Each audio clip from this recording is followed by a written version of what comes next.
153 episodes. I was like, oh no, we got to fix this.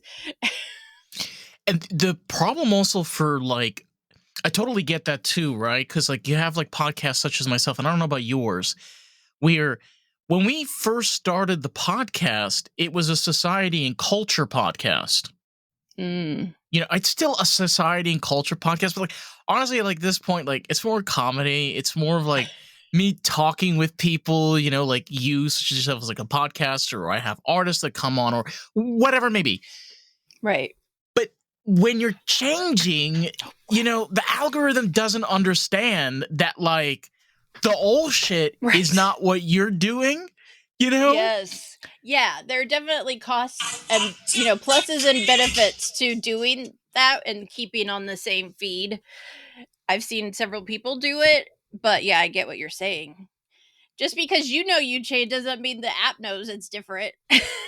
Speaking of which, my phone is on Do Not Disturb, and it just freaking goes off. Great example of software not working when you want it to. I have so many spam calls come through when I'm on Do Not Disturb. I'm like, how much did you pay to do that? I want to see your Verizon phone bill, please. Like, all 15 e-pages, you know? Right. Jesus. Oh, that's funny. But, what I wanted to ask you, because I mean we were kind of touching on this before, because I'm sure we're kind of getting the drift that we both like animals, we both love pets, and it is just absolutely adorable. Where I am busy trying to like work and make podcast episodes or trying to unwind, and all of a sudden I hear this little meow. And then this cat is like right in front of my freaking legs, and she jumps up and like she plops herself down. And like, keep in mind, like I'm trying to like do stuff, so like I have to like be like this, yeah, you know. And I kind of like move my legs. Mine always either goes between my hands and my keyboard, or my keyboard and then blocks I can't see the monitor. And they always know the exact moment that will cause the most chaos. Right? They really are. I feel like we domesticated cats, but like the thing the Egyptians got wrong is you can't domesticate cats. All you did was just make them smaller. Give them a nicer place to rule. Right, yeah, nice place to rule and smaller. Like, imagine if Fluffy was 480 pounds. Right. I don't think there would be a family left if Fluffy was funny. 480 pounds. So we currently have 3 cats. And our youngest, God bless you, Pumpkin, is 2, and she's a calico. And I don't know if you've ever heard about calicos. I have one. And she thinks she runs this house. Like, everything is about her. She loves to go out in our backyard. It's very small, and we only let her out if we're out there. My husband likes to garden. But, you know, she thinks she's this big tigress, and this is my kingdom. And then there's a loud sound, and she goes running into the house. Oh, God. They are... calicos are hilarious, because I've had mine for about 6 years. And she's a calico tuxedo. I've had her since she was about 3 weeks old. And as long as I can remember, she is just, I mean, this is the sweetest possible. She's a little bitch, okay? She's a little bitch. And, you know, she's just so cute and adorable when she, like, does the most insane things, like throw stuff on the floor, you know, or try to, like, play touchy with the knife. It's like, hang on. No stabby stab. I do not have money right now for veterinary bill and stitches. I just don't. Just don't.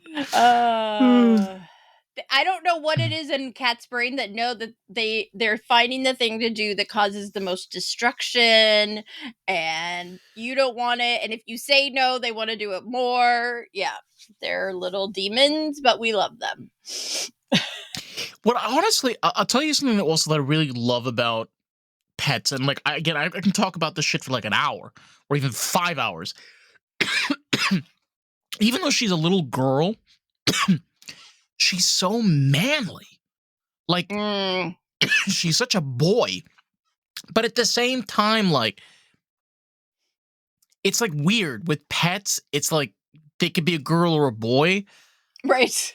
But doesn't really matter, you know? They could be like the biggest lesbo like on the planet. And like it's cute as shit. It's so freaking cute. We had a male cat and he was gay. Yep. He only liked humping his brother, not Oh wow. When we got the first girl kitten, he liked playing with her, but he didn't try to bite her neck and hump her like he did with the male cat. But he was also very fluffy. So we had a lot of names for him, like Mr. Poos, and my husband had a voice he would do, like, look at my beautiful tail. Like we had a whole caricature of him and his name was Jack. He was named after Jack Daniels because that's what my husband drank. But we ended up realizing it was really Jack from Will and Grace because he was literally embodied that character. Just Jack. That was one of his nicknames. It was honestly like, it's so funny because when you look at especially like old TV, like especially from that period, it's just so exact. Okay, I give a great example, right? We're talking about Will and Grace. Take Karen Walker. What is the first cat that comes to your mind when you think of Karen Walker? Black or Siamese. Or Persian. You know? Yes, or like sleek black. I mean, like just shiny black hair. Like the most prettiest regal cat you've ever seen. One you could put on like a silk pillow. Yeah. Bringing that shit back, bro. Drinking her martini full of tuna sauce or whatever. With the stroke. Can I have another olive? For the cat. The cat. And that's why when I decided to start my pet podcast, I was like, everybody's like, I want to come on to talk about my pets because we could talk about them for hours. And it also connects us, right? Our love of animals also connects us to humans. And then when we meet a human that says, oh, I'm not a cat person, it's like, okay, well, we can't be friends. So it's all good. The thing that I appreciate the most about pets is relationships in your life, whether sexual or non-sexual, comes and goes. But they're always there. You know, you can be so intimate with somebody, you know, or just so close, and then bam. But you come home and they're always there. You know, right. It's something that we as humans cannot give to other humans. Am I saying this correctly? But animals can give it to us, which is, in a sense, is unconditional love. That's what it is. Yeah, it is. And I think that's why we bond so much with them, because no matter what, they don't talk back to us. They don't tell us, well, that happened because you're wrong or you did something you shouldn't have. They're just there to comfort us, happy, sad, whatever it is. And I have several friends who are or have gone through a divorce in the last couple of years that their pets, their dogs, their cats have been a support for them, you know, because it is that consistency, that soul that is always there for you no matter what craziness is going on in your life. They've always had a very important role throughout our history too, which is interesting. I mean, like, because we were talking about this earlier. You know, if you go back in time, all right, when wolves and, you know, like canines and felines, like large prey, dominated the planet. Okay, like I literally was on my Facebook thread today, and there's just like this freaking picture, like, of this American leopard that like crushed somebody's skull by sticking two of their teeth through their eyes. And that's how they like found the bone fragments, you know, and like and I'm just like, and some like freaking bald man in Egypt that's a priest that believes in voodoo dead and all that kind of shit was like, you know what? I'm going to domesticate a thing that could crush my skull. Let's do that. You know, that's so true, because there are these like kind of different sides of animal love, and not everyone loves them and appreciates them as we do. I could say that for sure. But there's also, especially through history, this idea of man wanting to conquer an animal. Like, I want to capture them or kill them. Like, like if I kill a bear, I'm more manly, or I'm gonna. And then we put them on our walls and create Trophy rugs out of them. trophy prey. Yeah. Right. And I will be the first to say I've never understood that. I will never understand it. But as you were saying, historically, sometimes that's like where they thought they could kill them, or they thought they could, overtake them. But ultimately, the animals have been here way longer than us. So, I think what it was the same thing that happened with wolves. We as humans realized in order for us to become eh, very much the most deadliest species on this planet, where we literally manipulate nature in our very own name. But we saw that in order for us to survive around other prey, we had to learn to be able to adapt with the prey. Like, you know, even listening to podcasts when they talk about like culture in regards to like bringing back like the dire wolves, or looking and bringing back wolf populations, different things. It's important because they play a part within our ecosystem. right. It's like, Yeah, something that I learned in the last couple of years, um, I think we always, just like people, we stereotype. We stereotype certain dog breeds, like they're bad, they're all bad, or we stereotype certain animals as aggressive or bad or whatever. And so one is possums. And, I always thought of possums as a dirty animal, as bad. They carry diseases, they're going to kill your dog if they're outside, that sort of thing. no, they're actually pretty Only clean. yeah, so only because what I had heard or experienced, there was an animal in a neighborhood when I was younger that got attacked by a possum.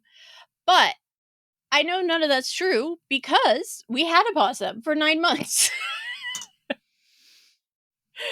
One day my husband came home with a big brown box and said, it was almost my birthday, and he told it was my gift. And I opened it hoping and praying it was a kitten or a puppy, and it was a baby possum. And my husband is a carpenter. He works at a local school district, and they found the baby possum inside a classroom, inside a cupboard. So it's like, how did it even get there? It was far away from any grassy area, let alone somewhere possums would be able to be hiding. So my husband brought it home because he was afraid other people might try to hurt it or something. So William the possum became a part of our family, and I like to say my husband did so much research to make sure we were giving him all the right nutrients and all these Right. things. So we learned a lot. And one of the things we learned is they don't carry rabies or any of those diseases. And they're really important for our environment. They eat termites and other bugs that we don't want. And then we also learned that they're a lot like cats, the way they groom themselves. And that's the thing. I thought that possums is dirty and yucky, but William kept himself clean. He used his little creepy hands to wash his face just like a cat. And so I say that because it's like I learned so much about possums, and I realized, no, they're not bad. You want them in your neighborhood. You want them. They're eating bad things that we don't want to get on our pets and that kind of thing. So, yeah, there's definitely that historical aspect of labeling certain animals and deciding we don't want them or need them anymore. But it's also kind of on the flip side now, we're trying to bring back animals that became extinct. And it's like, well, do we have an environment to even support them anymore? Well, I think we do, and I think it's important because, prey animals play a very key role in keeping balance. You know, the same way and how having, for example, wolves can help balance like deer population or even elk population, plays a very key. I was reading and I was also watching this. It turns out in Tasmania that obviously Tasmanian tiger no longer exists, but there has been like research and study where they've put like images or silhouettes of the Tasmanian tiger and mimic the sounds. Huh. And animals like small prey in it, when they hear these sounds, they freak the fuck out. Like they're just like, whoa. So there's still almost like an ancestral trauma where they're an environment that is used to. And by the way, believe it or not, like in Tasmania, the Tasmanian devil actually is suffering because the Tasmanian tiger no longer exists. Like they get cancer on their face Oh. because they fight with each other. So this was the interesting thing about Tasmanian tigers and Tasmanian devils. Tasmanian tigers used to kill Tasmanian devils, but they used to kill the weak and the young, the sick. and this right. But they're no longer around anymore, so the Tasmanian devils just continue what they're doing and then just die slow and horrible and painful deaths. That's awful. Yeah. But, I see that a lot in our own culture because I live in California. And so one of the things we have where I live, but all over, is feral cats, huge feral cat population. And in California, all cats are considered free roaming. So if someone finds a feral cat and brings it to a shelter, they'll say, sorry, we can't take it. It's not sick or injured. So, and some do, and some are getting better, but they don't often say, wait, we'll spay or neuter it first and then you can take it back out. There's a lot of lack of that, but we have a ton of feral cat populations. And a place my husband worked for a long time that had several acres of land, that was their biggest issue because they were just multiplying and multiplying, and they'd find them injured and sick. And, there was so much that they needed, but there was no way for those ones that shouldn't still be out on the street by themselves. There's that lack of being able to reduce the population because we can only handle so much in a space, right? But when there aren't predators to do it for us, then we're overrun with all types of animals of some kind that don't, aren't the best, aren't healthy, and they're just No. going to cause more damage. The same idea applies with not only with feral cats, but also with feral dogs. Right. We have a tendency where, we can manipulate our environment, but like we're saying over here is there are ways of doing it that either benefit our environment or ways that actually harm. I mean, look at the type of breeds of dogs that we make. Okay. Yes. We literally created pugs, bulldogs, and French Terrier. Look at their face. Don't even get me started on look at their face. Flat-faced. And look, I'm going to just say this. I am not a hater. I do not say I don't like No, these they're animals. adorable. They're freaking cute. I'm a proud auntie to a black pug.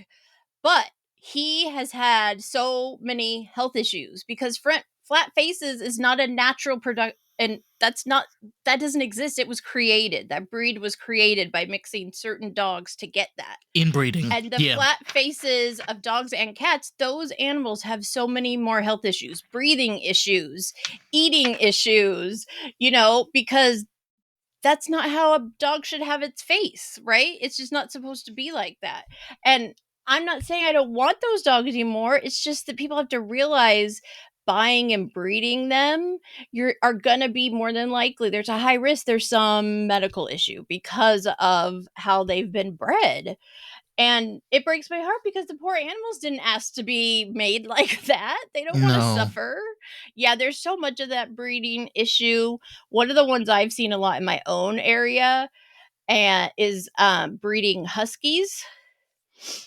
And some of the research I did a while back said that the breeding of huskies significantly increased because of Game of Thrones. Everybody wanted a dog that looked like a dire wolf. Yeah. Yep. And where I live in California, we have at least 3 to 4 months of every year where it's hot here, 100 and over for months. Huskies should not be living here. This is not.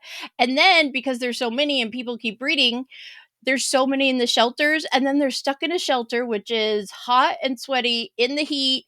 It drives us all crazy, and as many as we can, we try to the organizations try to transport to Pacific Northwest, Canada, Colorado, places where it makes sense for them to be, but there's also more homes. But it just makes me so sad. People, just because it's pretty or cute doesn't mean it's the right dog for you or the right dog for where you No. live, all of that.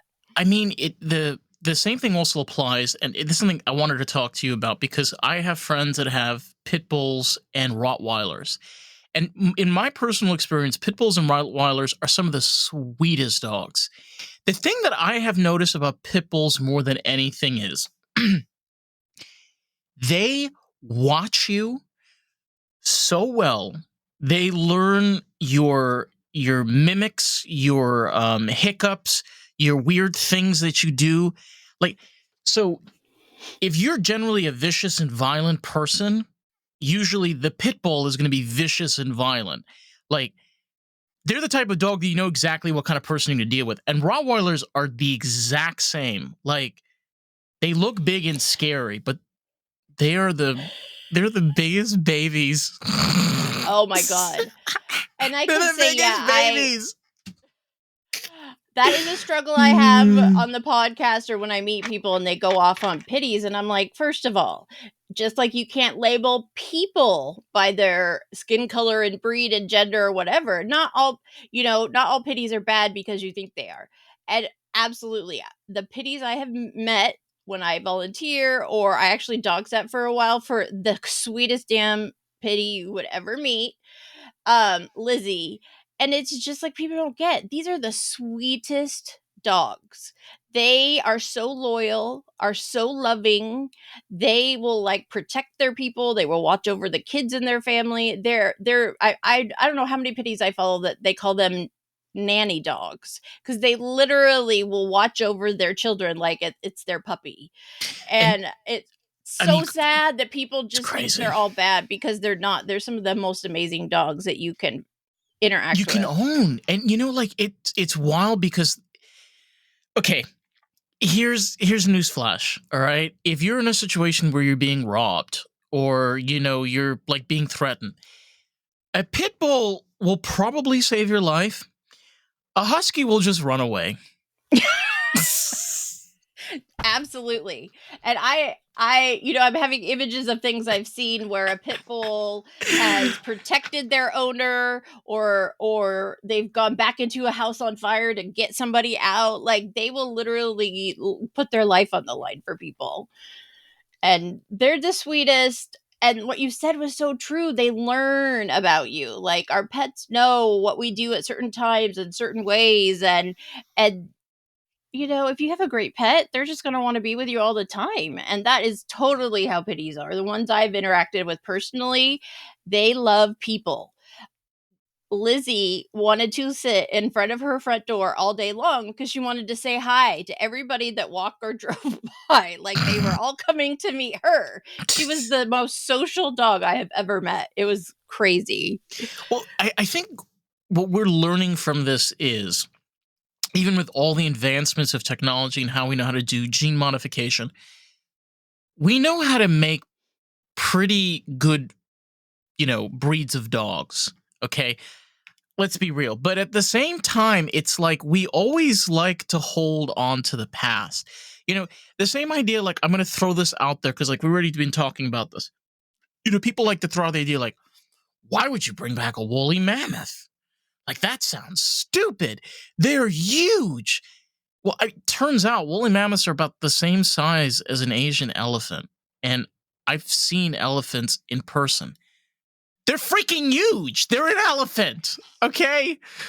Like, it's like we have big animals to begin with anyway. Like, the idea of bringing back the woolly mammoth is to help the environment in really harsh and cold conditions survive in those conditions, because some of those Arctic mammals used to know how to dig and be able to deal with the vegetation and be able to help move around soil and different things. So there's just so many ways we could go about this, right? And then you just have to say to yourself, okay, if we're able to make better versions of dogs, and we've had, even with a limited amount of technology, now we have all the advancements. Why are we still doing the same things? Like, we could definitely fix pit bulls. Like, we could, I'm talking in regards to their, like, a problem of not understanding pain, which is a huge problem with pit bulls. I mean, Right. I spoke with a veterinarian. Like, there was one pit bull that like literally shredded themselves through a barbed wire fence and almost tore off and it just came back for pets. Yeah, that is true. They like will do anything because they don't even realize how they're being hurt by it, but they'll do it just because they're saving someone or helping someone. Whereas, like, like a golden retriever or a doodle will be like, "Oh, I got my paw wet. I have to It's like, go." pick it up, pick it up and do that. Oh god. But But that's also why we love pets, why we love dogs and cats, because of that loyalty, because of that, like, we know out of everyone in the world, our pet's gonna stand up for us before anyone else will. But do you think though, like with the advancement of technology, we can be able to fix, like eventually start to see a lot of these fixes made on these breeds? Like with pit bulls and with pugs and Right. bulldogs and things like. Could we possibly be able to modify their genes in order to get rid of some of these issues? I think so. I think, I follow a few different people and rescues who deal with kind of special cases of things. And one of the ones I follow, Hannah Shaw, her handle is Kitten Lady.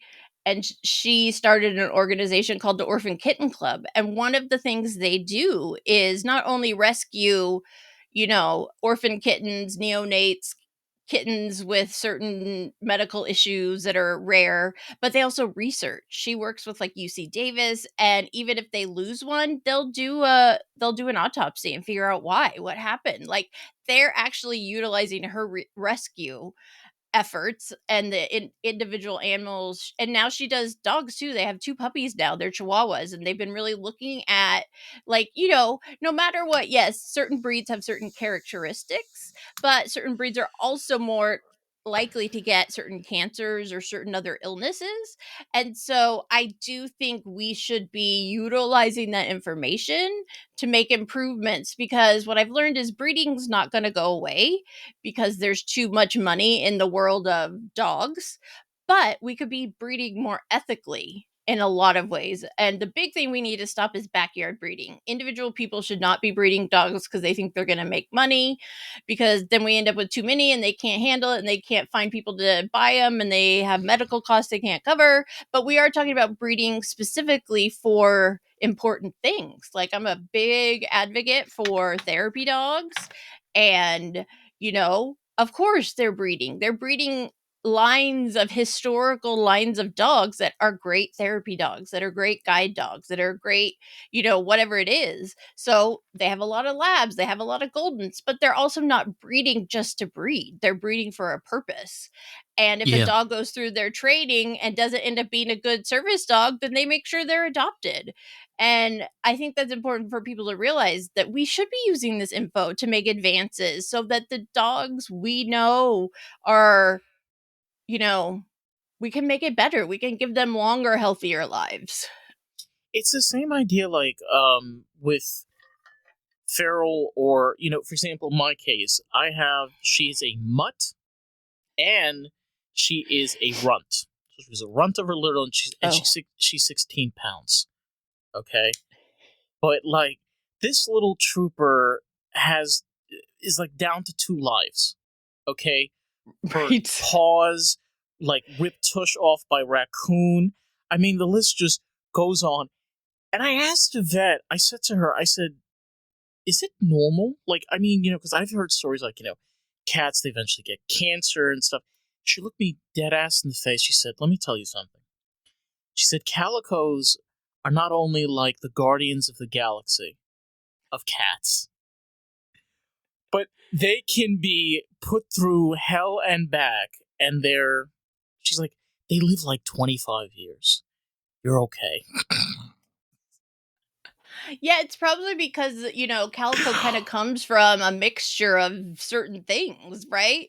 A mixture of a lot of things, A breeds, lot. colors. Some believe it's You like up know, to 215 breeds. I was reading online. They did some oh my tests. God. It's crazy. So our calico pumpkin, her full name is Princess Pumpkin Spice. Um, Mine's her Twix, so hey, we're in the same. I don't her know if you could. full, legal name. Got to get her a passport so she can vote. Um, she was one of six. So a couple years ago, I fostered a single kitten who they didn't realize how sick he was, and Binks actually passed away in my arms. It was very traumatic and awful. But the day I finally went back in the shelter to bring back his carrier, they had just gotten in a litter of six kittens that were, they thought, about 2 weeks old. So in Binks's honor, I said, sure. Like, what was I thinking? I've bottle fed single kittens. I've never done a litter.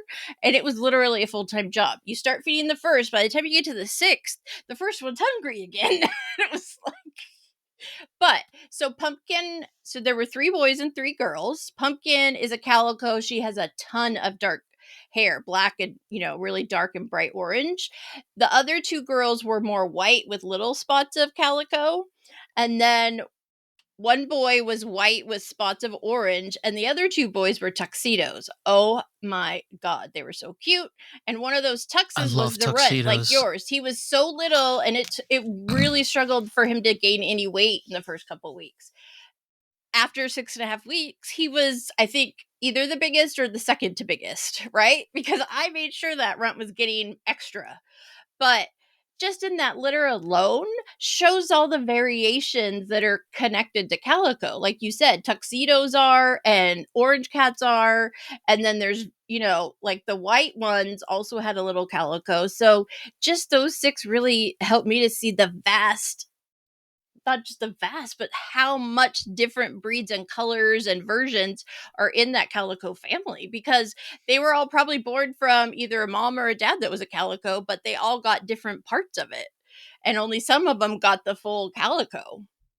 I really, it's funny because, people look at certain breeds as like, the creme de la creme. But the interesting thing is, like, first of all, calico is not even a breed. I mean, it's just, different color patterns and like, but Right. they evolved from street cats. Mm-hmm. That's where calicos come from. And it's interesting in how, like, almost a whole species evolved with human interaction, but not like purposely interaction. Like the fact that we have dumpsters and trash cans, the fact that, like, there's little like boxes and like things that are thrown out that you can like turn into homes. You know what I'm saying? Yeah, almost got It's one home. I was in the Target parking lot near where I live, and there was a calico, and she would eat from me and come up and let me pet her. But when I tried to pick her up, it was nope, gone, never see you again. But yeah, people don't realize how much of the domestic cats came from just being street cats, being feral cats, and the changes and the colors and the breeds have all come for over time with them mating with different versions. And I will always stand that no matter what kind of pet you want or what kind of look you want, nothing is better than a mutt cat, a mutt dog. You don't know what they are, but they are amazing. And people need to give rescue animals and mutts more of a chance, they last because long. They do. It's I mean it's a fact. They do last our longer. our oldest, Charlie, we actually, my sister found her in my parents' backyard. She was in the swimming pool and heard a cry. He had gotten down like in a retaining wall where we could barely reach down to get him out. So the mama cat must have dropped him. He was like, I don't even think his ears were open. His eyes were a little open. So he was a baby, baby, baby. Well, he's now 16, and he is one of the hardiest cats. He's diabetic, and we have been giving him 2 shots of insulin a day for over 3 years. When I took him to the vet the end of last year, even the vet was like, I can't believe how long he's lasted on insulin. Like, they were shocked at. I think they were thinking maybe a year or two, right? Eventually, they get used to the insulin and they need more, all of that. Now, he's scruffy at this point. He doesn't clean as well as he used to. You can feel his bones, but even the vet said like, "Gosh, he is a hardy cat." And he survived on his own. We don't know how long at 2 weeks old, was covered in fleas, and now he's this and when he was in his full prime, he was a big cat. People thought he might be part Bengal because he has a lot of the big spots, but he's also really tall for a cat and really long. Like he's twice as big as one of our other cats that's full grown too. So, like you said, the mutts. Who knows what his parents look like, and maybe he is a descendant of Bengals in some way, but it didn't matter because he's a hardy dog. He's a hardy cat, and he's lasted a long time because of that.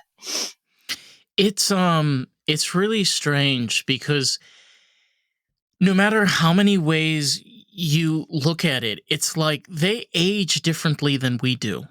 Mm-hmm. And I mean, it's like crazy because like right now she's 6, but she's like double my age, like I'm in my 20s, and she's like my mom's age, in like her 60s.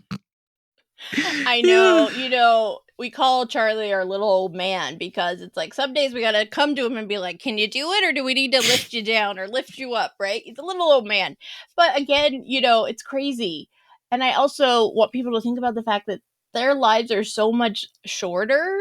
Like we want to give them the best life because we only get them for a little piece of ours. And it is interesting sometimes when you realize how much they've aged at certain points, like at 6 or at 8, right? And you're like, wait, you're still a kitten. You still do kitten things. But yeah, it is interesting to, live with and connect with animals that age on such a different timeline than we do. I think also a hard point to get at is sometimes you run into those pets that aren't the most ideal.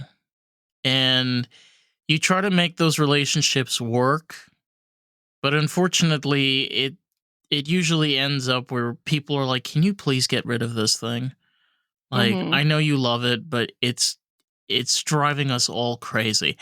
And I've run that into this too. And the thing that I learned the most, especially with cats, this is just my philosophy. If a cat does not come up to you, it does not want to go home with you. Mm. I feel like if they're gonna choose you, like dogs are different. Dogs, like you can go up and you can figure out the personality and you're fine. Cats? Listen, if you want Satan in your house. And it is hard, like in shelters, because most cats are in cages, so they're not all gonna come running to you.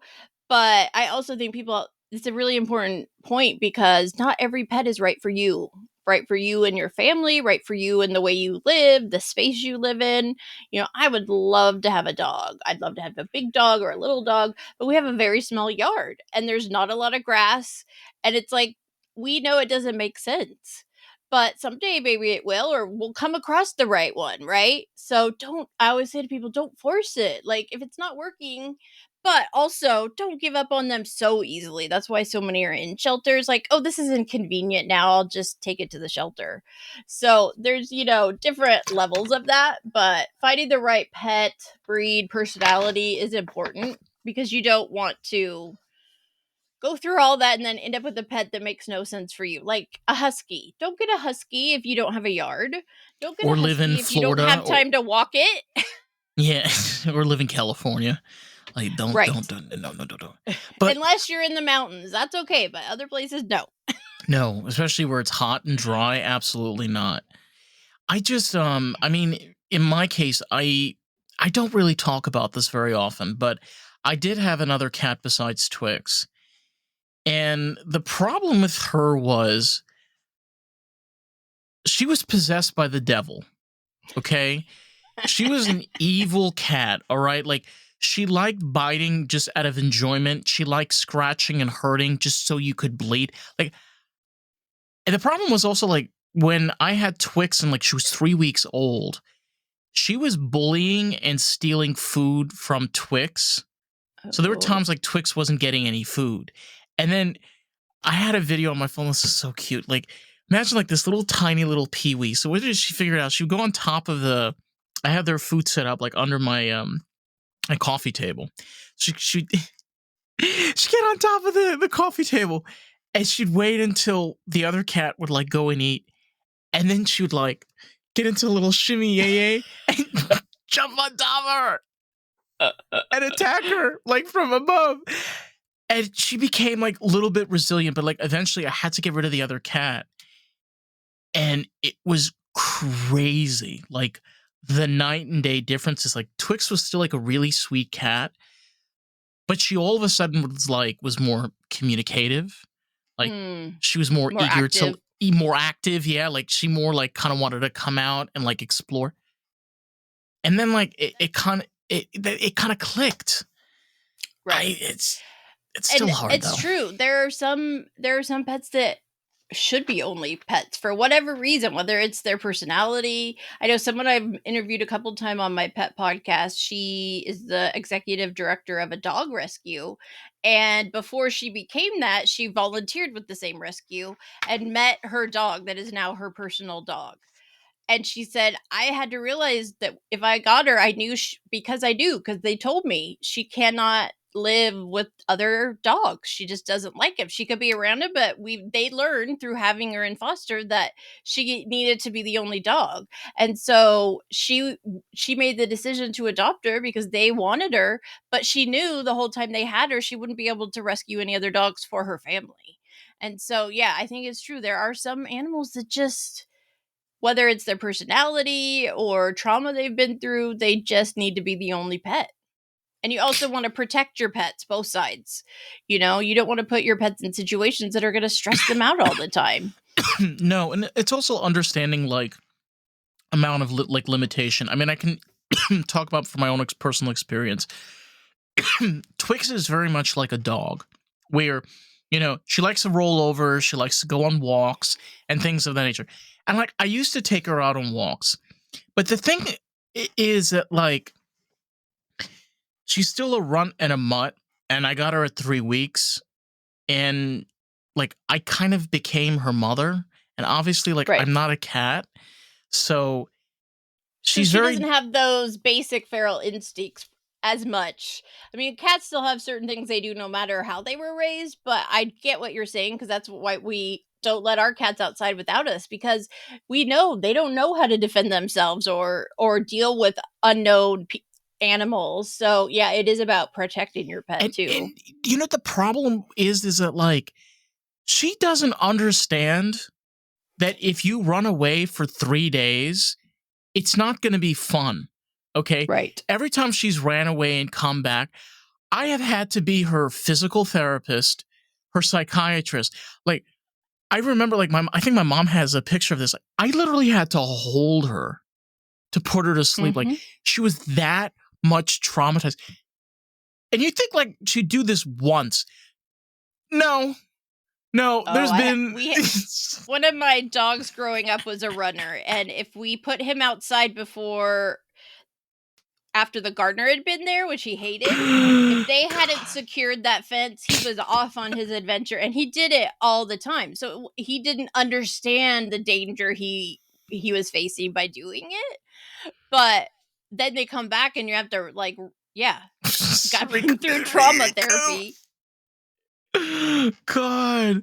I mean, gosh. I don't know if you've dealt with this with pets, but I had a period especially with her, where she had no fear. She still has no fear of danger of knives. I have to constantly be like aware and putting them away. But she used to put her hand into flames. She has got some deep-seated personality disorder. I don't know. You know, and like, I remember she had the worst she got was 2nd-degree burns. It was so bad, like she couldn't even walk. And I brought her into the vet, and the vet looked at me, and she was like, "What did you do to your cat?" Yeah. I'm like, "What do you mean what I did?" And she's like, "These are really serious burns." And she's like, do you have candles or a stove or anything? And I'm like, yeah. And she's like, I think your cat burnt her paws. And I'm like, Doc, I'm paying you $200 and you're telling me that my cat purposely My burnt cat themselves? sat down on the turned on stove. This is like an Evanescence song, you know? That's funny. Well, I will say, Jack, my first cat ever. I didn't have cats growing up, and he was my first pet as an adult on my own. He loved some weird things. He loved licking plastic bags. He loved licking that lighter of the shower curtain, but he also loved cords. But he would only chew on them if the cord was plugged in. He liked a little zing with his chewy time. He would not chew cords we just had laying out, like if it was just sitting My somewhere. God. He would only. Can I just tell you now, this was a long time ago. I got Jack in 2002. So we still had a landline the first couple years we had him. We went through multiple phones. I can't even count how many phone chargers, and he even got my laptop charger one time. I was in graduate school, and I had to overnight a new cord because the battery was only going to last so long, and he had just destroyed it. And I would always say to him, "Why are you doing that? You could kill yourself." But he liked it, so he was gonna do it. I could just see yours like, this is hot. That's not too bad, and just kind of like putting it on. You know what? Like, I think this comes down to we were talking about before. It's where we can manipulate our environment to a certain degree. I mean, again, like let's look at this from a bird's eye view perspective. Okay, we have animals in our house that thousands and thousands of years ago were about 400 or 500 pounds and would eat you. Okay. Now we have shrunken them down and given them to the point where that they need like a CPAP machine. I don't even know if they make CPAP machines for dogs. They probably do. They probably do. But well, right. I have a cat who we found in a backyard, which probably his mom was feral, who now gets insulin shots twice a day. I mean, we have to buy syringes, and when it first happened, it was before they've done some changes with medication. We had to pay $300 a bottle for that stuff. So I know not a lot of people would have done that, but we always will do whatever. They're our family. And also my husband, that's like his best friend. They are BFFs. He almost divorced me when I brought him home because we were living in an apartment and we already had 2 cats and we weren't supposed to have them. And I brought him home as a baby. My husband didn't have a job at the time. I was in school and he's like, "What are you thinking?" But I left for a weekend to go to school. And when I came home, they were best friends. Charlie has followed him around like a little duckling behind him the last 16 years. So, I think the right pets find us, but I really like that you mentioned that above because sometimes it's not the right fit, whether it's the pets we already have or how we live or the environment and our space. You just got to make, you got to make good decisions when it comes to animals because they're not objects. You can't just decide, "I'm done with this. I'll go take it back." No, and something that I've also like learned. I grew up in upstate New York. A lot of people don't call it upstate because I grew up in a county like just border Jersey, but over up there, we like further up in New York, like there were stables where people had like ranches and things, and they had horses. And the thing that you learn, I think horses are the best example of domesticated animals because a horse, you can't just ride them. You have to respect them. A horse, the thing that people think is like, "Oh, I'm telling this horse what to do." No, you're not. This horse is doing this because it wants to do this, but it's going to do it if you respect it. There's like this bond that's been created. And I think like, if we even look at, for example, Native American culture, okay, and this is something I love so much about Native American culture is they never use saddles. Right. Why didn't they use saddles? I think, and I've spoken to Native Americans, they talked about this, it's because the rider and the horse are supposed to bond. So it's basically where the horse is galloping, but it's also minding the rider so that the rider doesn't fall off, Right. you know? And it just goes to show again that balance of domestication exists when it's done properly. Yeah, that's so true. And I too love the Native American culture because they had a respect for animals, right? They have a respect for animals. And even though, of course, they killed animals because that's how they lived, that's how they survived, But they they made sure used all of every it. part, Yeah, every they part. didn't waste anything. They No. used it in 20 different ways for, for blankets, for other things, medicine, whatever it was. And that's what I hate about sport killing now, because it's not. It's just about you proving you're better than something and you can, take them down. But Native Americans are such a great example of how it's about a connection and a balance between you and them, not about you being like this and you're going to tell it how it's going to act and live and how it's going to behave, because that doesn't work. And I think we see it more with horses is because they're so much bigger than us. If they don't want to do it, they're going to do it, and then you're the one that's going to get hurt. If you have not seen American Primeval yet, first, it's an amazing series. Look at what a horse can do to a kid. Okay? Like, obviously there's a lot of like CGI and effects and stuff, but like that is just Yep. sheer power. And look, the thing is, I'm one of those people, like, I don't think there's anything wrong with hunting. You know what? If you want to be a person that goes out and gets your own game, want to use the animal and like, that's fine. But I agree at the same point as like, look, man, when you're going out in nature and killing an animal, you're doing the same thing every other prey animal does, is to survive, you Right. know? So is this Well, some and that's yeah, the people I've seen a few people that are like homesteaders or live off the earth. Like, okay, I get while they're hunting. And yes, a lot of sport they do hunt and then eat. But sport hunting, like you said, like that's not for survival. That's for just, and fun.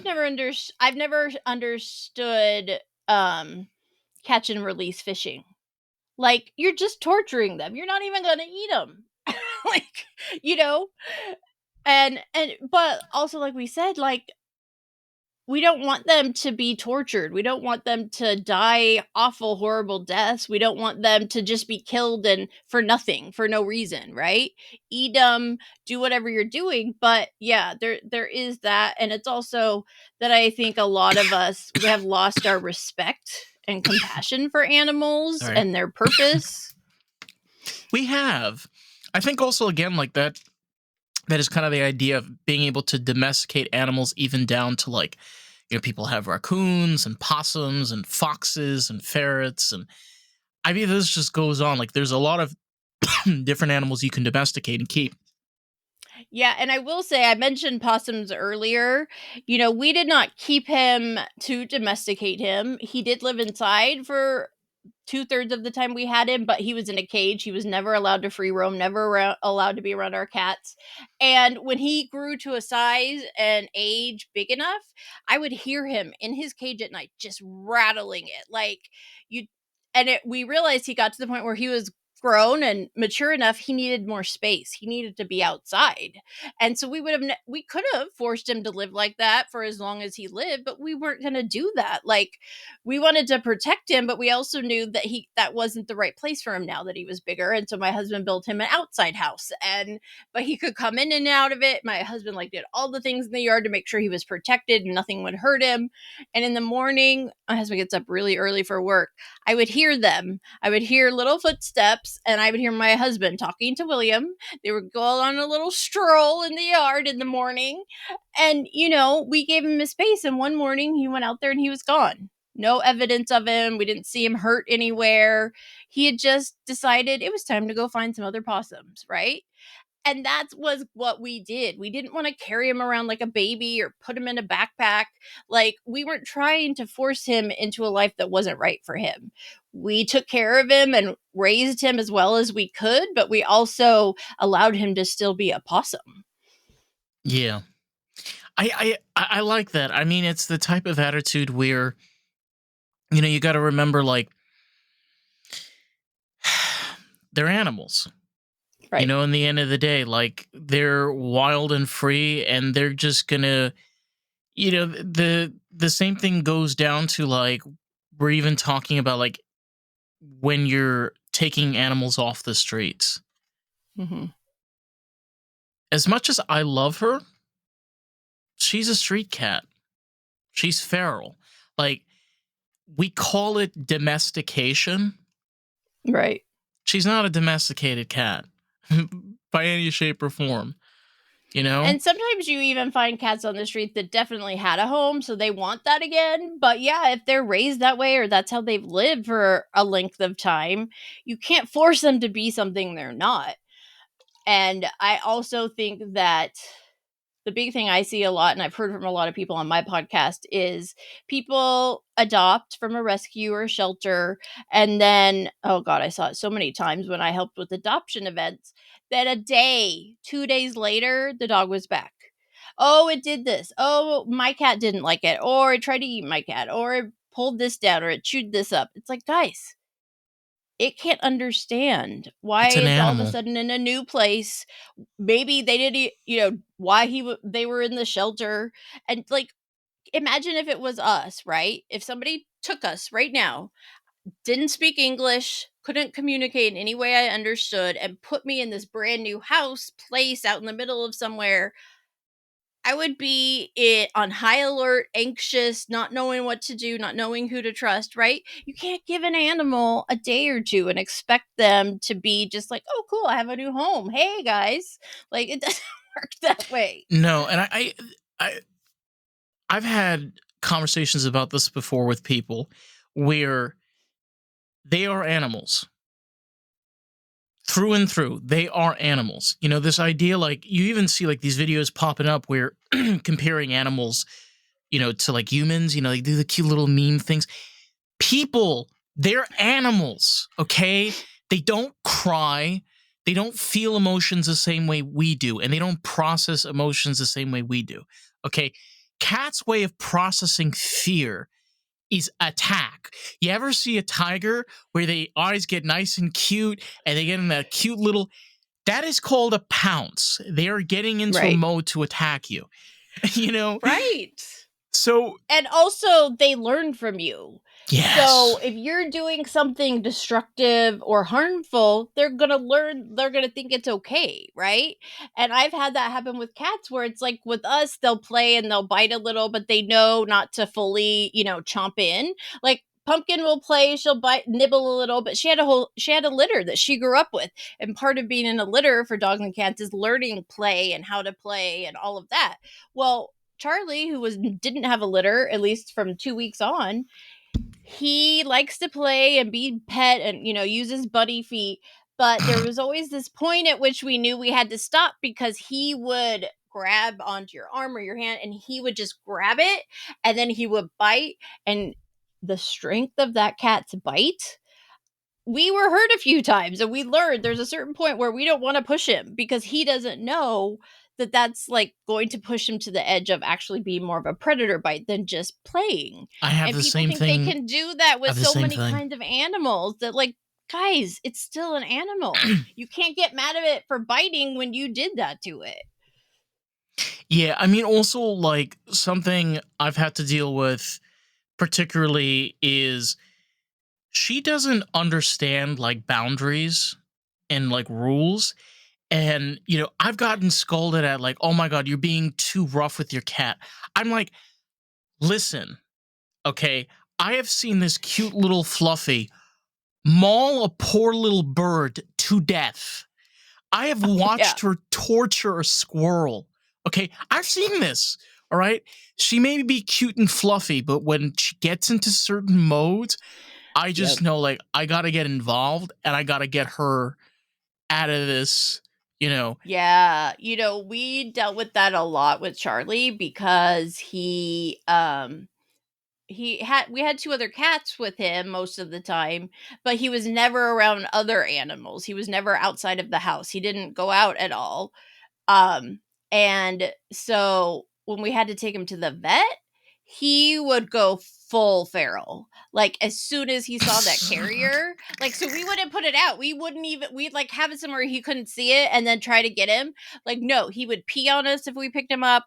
He had a change in his meow. Or like there's his talking meow and then there's No, like down deep no. it. Oh, Yeah. I did the first time it happened, I didn't even know he could make those noises. And we tried everything. We tried the put a towel or blanket over him and scoop him up. We tried sedating him, like put something in his water to make him sleepy. Every time we tried it, he would take a sniff and look at us like, "You think I'm gonna fall for that?" Like he was so smart, so like feral, and it broke our heart that we had to put him through that, but we also had to take care of him.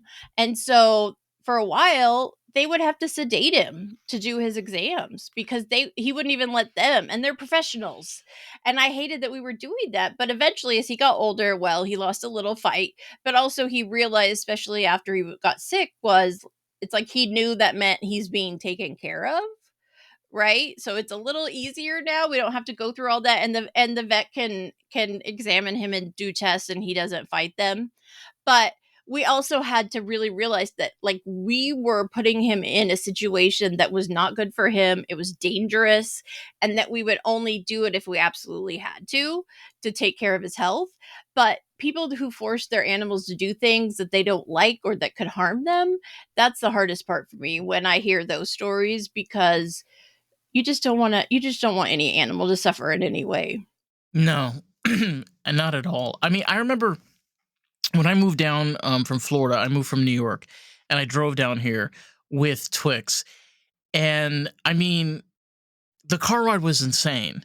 And something that I realized, particularly with her, is that the reason why she's screaming is not because she's in a moving car. It turns out is because she likes to look out the window. So I have to figure out to like put a cushion or something underneath so she's high enough so she can look out. But the adorable part was the second like I stopped twice. I went to a hotel. The second like we got into the hotel, and I mean there was like at one point like she was just covered in urine, Mm. covered, and I had to wash her down. I have scars. It's okay. I They're my battle scars. I had no choice because you know this. Like right. if cats are covered in urine, like they can get extremely sick. Yeah. And I finish up that whole experience. I get into the hotel bed. She comes out of the bathroom. I'll never forget this. She like comes to like the end of the bed, and she like sits down and she looks at me and she goes, like this like soft meow. And I look at her and I'm like, yeah, bitch, I know what you did. She jumps on the bed and she like tucks herself in, you know, and like obviously does she understand like what the hell went on? No, like in her mind, like I tried to like wash her with the water. Nah. Yes. You know, but I think she like kind of like put the pieces together like, oh, Oh, I don't kind of you're like helping me. yeah. You know, like after You scratching me to death, you figure this out. right. Nice. And it's Nice. funny. I have two examples related. That one is when we moved from our apartment to the house we live in now, we had Charlie, we had 3 cats. So they all moved in carriers. We moved them and put them in the master bathroom so they could be in there, have the door shut, that it wouldn't bother them with people coming and going and bringing our furniture in and all that. So of course they all our our bathroom is connected to our closet, so of course, eventually they were all in the closet under things hiding because they didn't know what was happening. So so then late that night, my husband and I are exhausted. It was June, it was sweaty. we Oh, I get can in our brand imagine. new we get our brand new bed and we're like falling asleep, and then I feel one of them, our one of the other cats we had at the time was Cosmo, and he got on the bed and got where he likes to lay, and then all of a sudden I felt something. I was like, "What is that?" And I look up. He had been so upset and everything. He never used the litter box, but once he got on the bed with us and got comfortable and like relaxed, he peed everything out. everything out he'd had that day. And so our brand new comforter on our brand new mattress was covered in cat pee. And I had to take that mattress and just go put it in the dumpster because it was just too much. But of course, Cosmo, we put you through a lot. It's okay. But we were not happy at the moment. Yeah, But on the flip side of that, I had Jack, or one of my other cats. He loved going in cars. When he was a kitten, I took him places to hang out at my mom's or with my friends. So he was very social. And so for a couple years, I commuted to LA. I worked at a university and I lived on campus during the week and then came home on the weekends. And Jack got diagnosed with kidney disease. So we had to give him a special diet.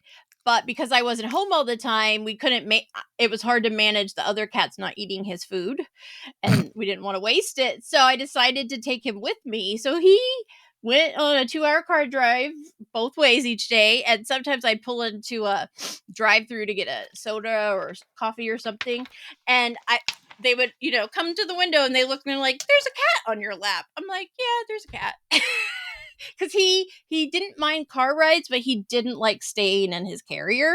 Just like you said about she wanted to be able to look out the window. So I learned what he liked, and so if I stopped or was taking a break, I would let him out, and he'd get to crawl all over things and sit in my lap. One time he got out while I was driving, and it was like on a freeway, and I couldn't stop, and then he tried to go under my legs. The legs I was using to stop and start the car. So that experience was not great. But in general, he liked that. I don't think I could have done that with any other cat I've ever had. He was just social and chill. And he also loved the fact that he got to be in that on campus apartment with me during the week and get all of my attention. There is honestly like something about, particularly with cats that are social, like when I tell people like she's on like a leash, and you see her on a leash, they're just like, "Is that a cat?" And I'm like, "Yeah." And they're like, "Oh my god, that is so cute." And I'm like, "I know." But it is. It's kind of adorable when you have those like little, I don't know. Adventure kitties. Adventure kitties, yes. But what I've learned is you have to start early. If you have them at a young age and you want to be able to go hiking with them or take them in a car ride, You got to do it when they're young. Do it. You got to, yeah, because the ones that we didn't and we would try to do stuff, no. Same thing with Frenchie was little, she would let me do the harness, but once she got to a certain age and I had waited too long, she was like, "Nope, you're not even getting that on me, let alone taking me somewhere." The crazy part is also like the same thing with training. Like people don't realize you can train cats. The problem is that if you wait too long, you can't do it. Like, I mean, Twixie's trained and it's adorable. She does paw, she sits. Oh, it's adorable. But I had a friend of mine when I got her. She like was around animals and like train animals. She was like, "Train your cat." I'm like, "You stupid." And she's like, "No, like seriously." And she showed me and I was like, "Oh my god, this is actually real. Like you could actually do this." So yeah, it works with a lot of animals, so my education's in psychology, and when I took a behavioral psychology class, we can learn a lot from training animals, but we also know that depending on the animal, type, breed, personality, depending on what you use, like, is it food? Is it some other enrichment or reward? Yeah, you can train animals to do things, to learn where they need to go in certain situations. And I love that you've done that with yours. It's so cute. I honestly, I think out of all of this, something that we humans crave the most, and I kind of want to wrap this up with this, is it's not just unconditional love. It's the fact that, do you know how many relationships is just a bunch of just word garbage? Okay? There's a fight and it's just about something this one said and the other this doesn't exist with animals. I mean, it doesn't exist with horses. It doesn't exist with cows. It doesn't exist with possum. It doesn't exist with cats, dogs.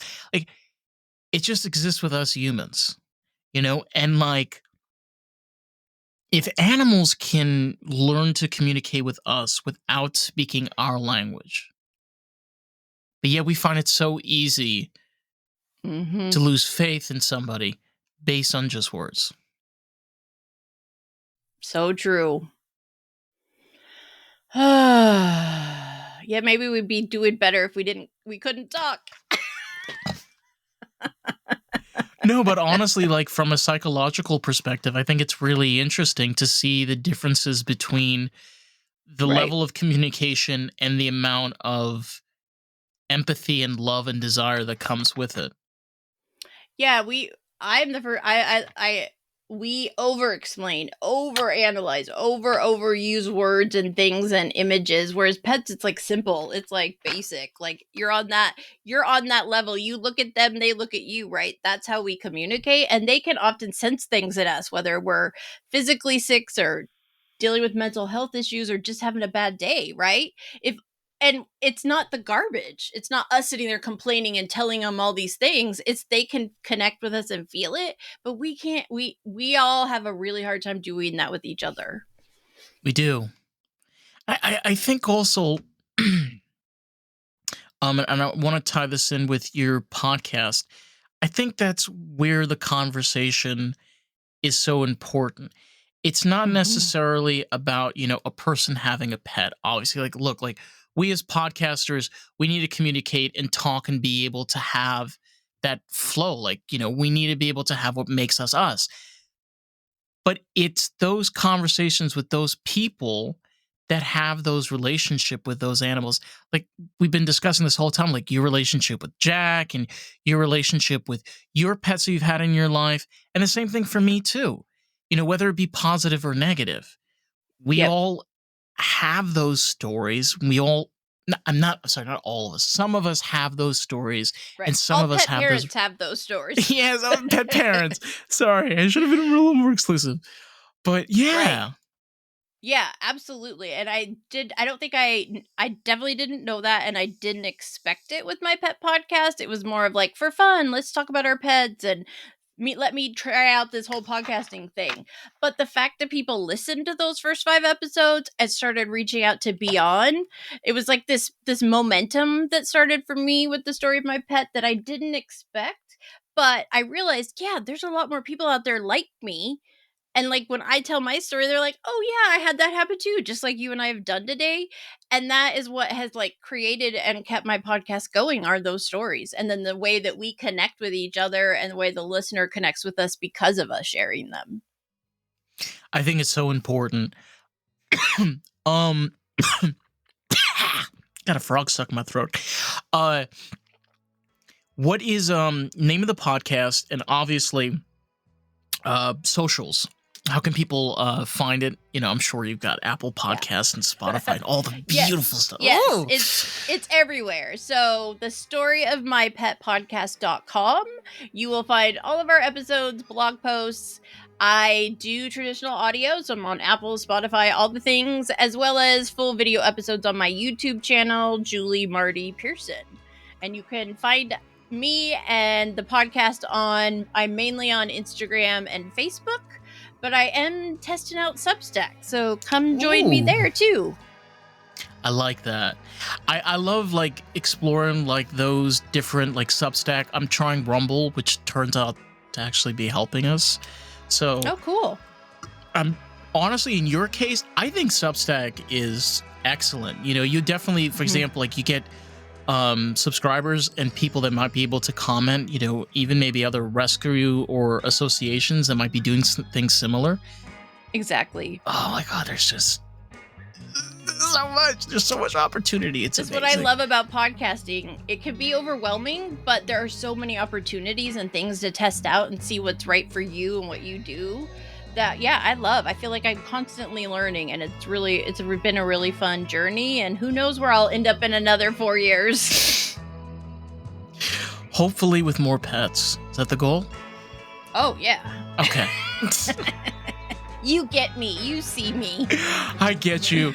Listen, Julie, it has been an absolute pleasure, and unfortunately we haven't had any physical pets on the podcast, but we've definitely had them in mind the whole way. Yes. Of course, the time we talk about them, they don't show up. It's will of nature. I love the beast. Thank you so much for having me. I had a great time talking with you. Oh, my pleasure. And listen, to anybody out there, if you want to check out more of the pod, you know where you can find us at Lost in the Groove. So with that, catch you all on the next one. Peace out.